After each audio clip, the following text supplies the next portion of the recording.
નમસ્કાર, પ્રસ્તુત છે દૂરદર્શન સમાચાર. કેન્દ્ર સરકારના મહત્વાકાંક્ષી સ્માર્ટ સિટી પ્રોજેક્ટ અંતર્ગત પહેલા તબક્કામાં પસંદગી પામેલા 20 શહેરોમાં આજે પ્રધાનમંત્રી નરેન્દ્ર મોદી 14 યોજનાની શરૂઆત કરાવશે. પુણે ખાતે પ્રધાનમંત્રીની અધ્યક્ષતામાં યોજાનારા કાર્યક્રમમાં તમામ 20 સ્માર્ટ સિટીને વિડીયો કોન્ફરન્સથી જોડાશે. આ ઉપરાંત અન્ય 69 પ્રોજેક્ટને પણ આજે અન્ય સ્માર્ટ શહેરોમાં શુભારંભ થશે, જેમાં રોકાણનો કુલ આંકડો રૂપિયા 1770 કરોડ જેટલો છે. પ્રધાનમંત્રી શહેરના રસ્તાઓ અને બાગ બગીચા સહિતના સ્થળો અંગે પ્રજાના મંતવ્યો મેળવવા મેક યોર સિટી સ્માર્ટ સ્પર્ધાની પણ આજે શરૂઆત કરાવશે. કાર્યક્રમમાં શહેરી વિકાસ મંત્રી વેંકૈયા નાયડુ, મહારાષ્ટ્રના રાજ્યપાલ સી વિદ્યાસાગર રાવ અને મુખ્યમંત્રી દેવેન્દ્ર ફડણવીસ સહિતના મહાનુભાવો ઉપસ્થિત રહેશે. કેન્દ્ર સરકારના સૂક્ષ્મ લઘુ અને મધ્યમ ઉદ્યોગોના મંત્રી કલરાજ મિશ્ર આજે જામનગરની મુલાકાતે છે. તેમણે પત્રકાર પરિષદ સંબોધી હતી. દૂરદર્શન સાથે વાતચીત કરતા શ્રી મિશ્રએ કેન્દ્ર સરકારની મોટાભાગની યોજનાઓનો લાભ સીધો જ જનતા લઈ રહી હોવાનો ઉલ્લેખ કરતા જણાવ્યું હતું કે વચેટિયા પ્રથા બંધ કરી નાણાંનો સ્ત્રોત સીધો જ લાભકર્તાઓ સુધી પહોંચાડવાની સરકારની નેમ છે અને એ દિશામાં સરકાર પગલાં ઉઠાવી રહી છે. 8 करोड़ का हम अनुदान देते हैं और उसके नीचे मेजर क्लस्टर है जिसमें 500 से लेकर 1000 तक हैं. उसमें हम 3.5 करोड़ का 3.5 करोड़ का अनुदान देते हैं और उससे नीचे है 500 तक का है जिसको हम मिनी क्लस्टर कहते हैं.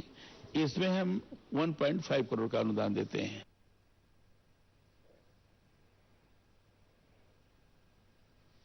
રાજ્ય સરકારના તકેદારી આયોગ દ્વારા ગાંધીનગર ખાતે આજે revenue lose and litigation process વિષયક એક દિવસીય રાજ્યકક્ષાની કોન્ફરન્સ યોજાઈ હતી. મુખ્યમંત્રી આનંદીબેન પટેલે કોન્ફરન્સને ખુલ્લી મૂકી પ્રેરક માર્ગદર્શન આપ્યું હતું. ઉદઘાટન સત્રમાં ગુજરાત હાઈકોર્ટના મુખ્ય ન્યાયમૂર્તિ આર સુભાષ રેડ્ડી, કાયદા રાજ્યમંત્રી પ્રદીપસિંહ જાડેજા, કાયદા પંચના અધ્યક્ષ અને ન્યાયમૂર્તિ એમ.વી. શાહ, એડવોકેટ જનરલ કમલ ત્રિવેદી અને મુખ્ય સચિવ જી.આર. અલોડિયાએ ઉપસ્થિત રહી ચાવીરૂપ વક્તવ્ય આપ્યું હતું. કોન્ફરન્સમાં મિલકતના માલિકી હકની સ્થિરતા અને ease and doing business road map for Gujarat, મહેસૂલી કાયદાઓ અને તેનો અમલ, મહેસૂલી વહીવટમાં અદ્યતન સુધારા અને અભિગમ જેવા વિષયો પર નિષ્ણાતો દ્વારા માર્ગદર્શન પૂરું પાડવામાં આવ્યું હતું. આ કોન્ફરન્સ તમામ જિલ્લાઓમાં વિડીયો કોન્ફરન્સનું જીવંત પ્રસારણ કરવામાં આવ્યું હતું. દેશના અનેક રાજ્યો સહિત સૌરાષ્ટ્રમાં પણ વરસાદનું આગમન થયું છે. ગરમીના પ્રકોપથી ત્રાહિમામ પોકારી ઉઠેલા લોકોને રાહત મળી છે. તેમજ વરસાદના આગમનથી ધરતીપુત્રોમાં ખુશીની લહેર પ્રસરી ગઈ છે. આજે વહેલી સવારથી સૌરાષ્ટ્ર પંથકના અમરેલી, ગીર, સોમનાથ, ભાવનગર, પોરબંદર અને જૂનાગઢ જિલ્લામાં ધોધમાર વરસાદ પડી રહ્યો છે. અમરેલીના સાવરકુંડલા, ખાંભા અને વીજપડીમાં અંદાજે 2 થી 3 ઇંચ તથા ગીર સોમનાથ જિલ્લાના વેરાવળ 1.5 ઇંચ અને ભાવનગર જિલ્લાના મહુવા, જૂનાગઢના કેશોદ, માળિયાહાટી તથા પોરબંદર જિલ્લામાં વરસાદ વરસ્યો હતો. આ ઉપરાંત રાજ્યમાં છેલ્લા 24 કલાકમાં દાહોદ જિલ્લાના સાંજોલી તાલુકામાં સૌથી વધુ 63 મિલીમીટર વરસાદ નોંધાયો હતો. આ ઉપરાંત અરવલ્લી જિલ્લાના માલપુરમાં 22 મિલીમીટર, મોરબીમાં 30 મિલીમીટર તેમજ દક્ષિણ ગુજરાતના ઉમરગામ ખાતે 2 ઇંચ વરસાદ નોંધાયો હતો. અત્યાર સુધી સમગ્ર રાજ્યના 18 જિલ્લાના 49 તાલુકામાં છૂટાછવાયા વરસાદના છાપટા પડ્યા છે.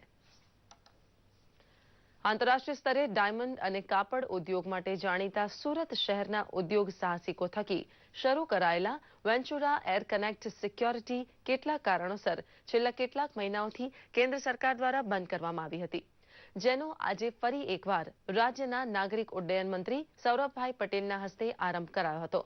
આજે તેમણે સુરતના ડુમસ એરપોર્ટ ખાતે પ્રાદેશિક હવાઈ જોડાણ કાર્યક્રમનું ઉદ્ઘાટન કર્યું હતું અને પ્રવાસીઓને બોર્ડિંગ પાસ આપી સુરતથી ભાવનગર વચ્ચે હવાઈ સેવા શરૂ કરાવી હતી.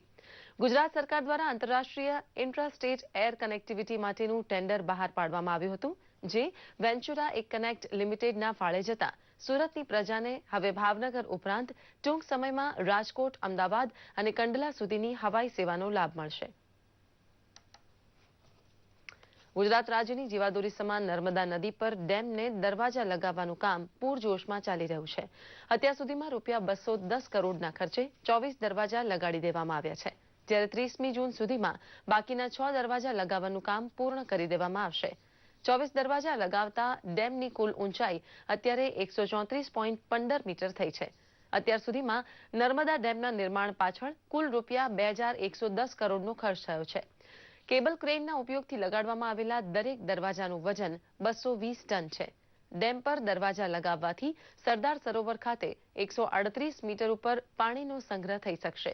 એક અંદાજે અનુસાર વર્ષ 2017 સુધીમાં ડેમનું તમામ કામ પૂર્ણ થઈ જતા ગુજરાતના ખેડૂતોને પૂરતા પ્રમાણમાં પાણી મળતા સમૃદ્ધિમાં વધારો થશે. આ સાથે જ આ બુલેટિન અહીં સમાપ્ત કરીએ છીએ. નમસ્કાર.